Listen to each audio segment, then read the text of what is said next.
Tara had always been social, loving the constant flow of interaction that came with living in the digital age.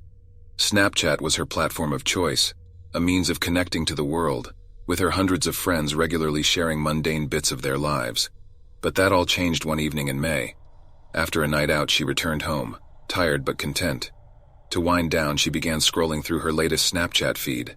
Laughter, drunken antics, late-night study sessions, typical fare. But then she noticed something strange. A message was waiting for her from a user she didn't recognize. A name composed of random letters and numbers. Thinking it was one of her friends messing around, she casually clicked on the message. It was a photo of a house, taken from across the street. A very familiar house. Her house. Her heart pounded in her chest. She looked at the timestamp. 30 minutes ago, the exact time she was returning home from her night out. Frantically, she checked the account that sent the photo. No friends in common, no other posts, just this solitary image. She was certain it was a cruel joke. Suddenly, she got another notification. Another photo. This time, a close-up of her front door. Her heart throbbed in her ears. Her palms were sweaty as she held her phone. Her rational mind tried to come up with a logical explanation. Maybe a friend was trying to scare her. Maybe it was a weird, twisted prank. Then a third photo appeared. This time of her, sitting in her living room, viewed from outside the window. Tara felt her blood run cold. The photo had been taken right now. She instinctively looked at her window, the drapes just barely ajar. She ran to it and yanked the curtains closed. Terrified, she called the police, trying to keep her voice steady. They told her to lock all her doors and windows and that they would send someone over immediately. As she waited, her phone buzzed again. Her stomach turned as she looked at the screen. It was a text message, this time from the unknown account. It read, "You look scared, Tara." Tara was paralyzed with fear. The message was coming from inside the house. She stood still in her living room, her eyes darting around the room, looking for any signs of intrusion, but everything was in place. The creeping sensation of being watched wouldn't leave her. She wanted to run, but her legs wouldn't move.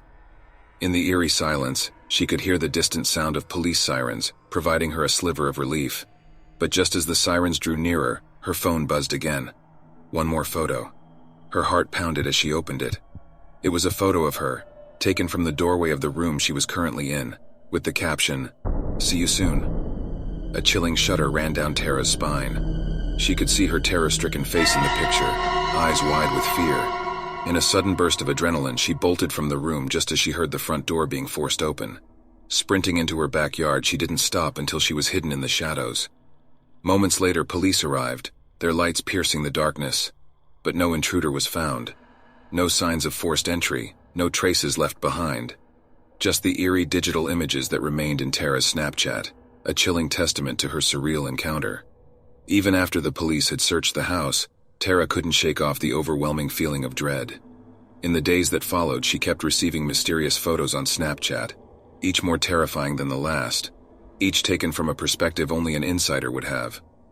Despite the police's best efforts, the source of the images remained a mystery. The account, as anonymous as a ghost, always seemed one step ahead, its messages a grim echo in the back of Tara's mind.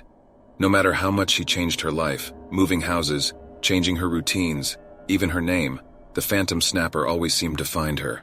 No longer was Snapchat a way to connect with friends, but a constant reminder of an unseen predator, always watching, always waiting. She lived in constant fear, knowing she was never truly alone, a prisoner in her own life. And as for us, we are left wondering just how safe we really are, as our lives become more digitized and more public, and as the shadows in our Snapchat feeds grow a little darker. Liam was a university freshman, getting acclimated to the thrill and challenge of his new life. Being a tech enthusiast, he was always up to date with the latest gadgets and apps, one of which was Snapchat. He loved it, especially the filters that added a fun element to his snaps. One day, a new filter rolled out, Ghost Buddy. The filter would project a friendly, cartoonish ghost into your surroundings. Users loved it, and soon it went viral across the campus. Liam, of course, downloaded the filter and started playing with it. At first, it was amusing. He would snap pictures with the ghost sitting on his bed, studying at his desk, even joining him at parties. But as days passed, something strange began to happen. One day, while scanning his room with the ghost filter on, he noticed two ghost figures appearing instead of one. Thinking it was a glitch, he shrugged it off. However, the second ghost continued to appear, its form less cartoonish and more defined. Over time, the second ghost began to change. It lost its friendly, cartoonish appearance, becoming more humanoid and dark. It started to appear only in specific places, like corners of his room, the end of his bed, or by his window. The figure started to unnerve Liam. He noticed the figure would sometimes appear as if it was moving, its form blurry, like it was caught in mid-action. It was almost like the ghost was alive. One night, as he lay in his bed browsing through Snapchat, he switched on the Ghost Buddy filter. The darker figure appeared at the foot of his bed. Startled, he dropped his phone. When he picked it back up, the figure had moved closer, its form now towering over him. His heart pounding, Liam quickly switched off the filter and looked around. His room was empty. Gathering his courage, he turned the filter back on. The figure was now looming over him, its shape more terrifying and defined. It seemed to stare right at him, its form flickering in and out of clarity. He could almost make out a face, but it was distorted, twisted with what seemed like anger or sorrow. Liam lived in perpetual fear. He reported it to Snapchat, but their response was generic, suggesting it was likely a bug. His friends laughed it off, calling it a figment of his overactive imagination. One horrifying night, Liam woke up feeling an unusual chill. His room was darker than usual, and he felt a strange presence. Gathering his courage, he grabbed his phone and switched on the Ghost Buddy filter. The figure was there, right next to him, clearer than ever. Its face was less distorted, displaying an expression of profound sorrow. The figure appeared to extend a hand towards him before the app crashed. After that night, the figure never reappeared, and the Ghost Buddy filter was removed from Snapchat for an unrelated reason. But the fear lived on in Liam. Every shadow, every corner could be hiding something unseen, something captured by an innocent Snapchat filter. His nights were haunted by the lingering presence, and his dreams invaded by the sorrowful face of the unseen specter. And so Liam lives, forever trapped in the memory of his eerie encounter, a haunting testament to an innocent snap that turned into a living nightmare. He still wakes up sometimes, heart pounding, half expecting to see the ghostly figure standing by his bed, reaching out through the digital darkness. Jessica, a fresh-faced 20-year-old, had just transferred to a new college, nestled in the heart of Arizona's sprawling desert landscapes. In her junior year, she was excited about the change, eager to meet new people, and of course to experience all that her new environment had to offer. One evening, after an exhausting day of classes, she sat in her dorm, relaxing and browsing through Snapchat. She noticed a new friend request from a user named Mirage_Walker. Curiosity piqued, she accepted, thinking it was another fellow student trying to connect. Soon after, she started receiving strange snaps from Mirage_Walker. The first few were innocuous: desert landscapes during sunset, a shadowy figure beneath a saguaro, a coyote slinking in the dark. But things took an eerie turn when she received a snap of her new college building, taken from a distance. Feeling a chill, Jessica checked the user's Snap Map location, only to find it was turned off. She decided to ignore it, assuming it was a fellow student pulling a prank. Days turned into weeks, and the snaps continued, each one becoming creepier than the last. Jessica started receiving snaps of her dorm building, the hallway leading to her room, and finally the exterior of her own dorm window. Each snap came with an unnerving caption like, "Nice lamp," or "Love the blue curtains." Each new snap was like a slowly tightening noose, choking the peace out of Jessica's life, leaving her suffused with a constant sense of dread. One particular night, Jessica received a snap that froze her blood. It was a picture of her studying in her room, taken from outside her window. The caption read, "You look stressed. Calc can be a nightmare, huh?" Panicked, Jessica quickly locked her window, drew the curtains and dialed campus security, who promised to patrol the area and investigate the matter. Despite their assurances, Jessica spent a sleepless night, her heart pounding every time she heard a stray noise. The next morning, Jessica got another snap. It was a photo of the campus security patrol car, taken from a high angle. The caption read, "They can't help you, Jess." Fear consumed Jessica, transforming her life into a living nightmare. She reported the incident to local police, but without any tangible evidence or a known identity of the stalker, they were helpless. One night, Jessica received a snap, showing a dark figure standing outside her dorm. The caption sent shivers down her spine. "Let's meet, Jess." Fed up and frightened, Jessica decided to confront this terror. She sent a snap back, "Enough. Meet me at the Central Park, noon tomorrow. The following day, under the bright Arizona sun, Jessica sat at a park bench, her heart pounding. Then a Snap notification popped up. It was a picture of her sitting on the bench. The caption read, "I see you." Looking around frantically, Jessica saw no one unusual. Then from the corner of her eye, she spotted a figure, obscured by the heat haze, standing a distance away. As she rose and began walking towards it, her phone buzzed.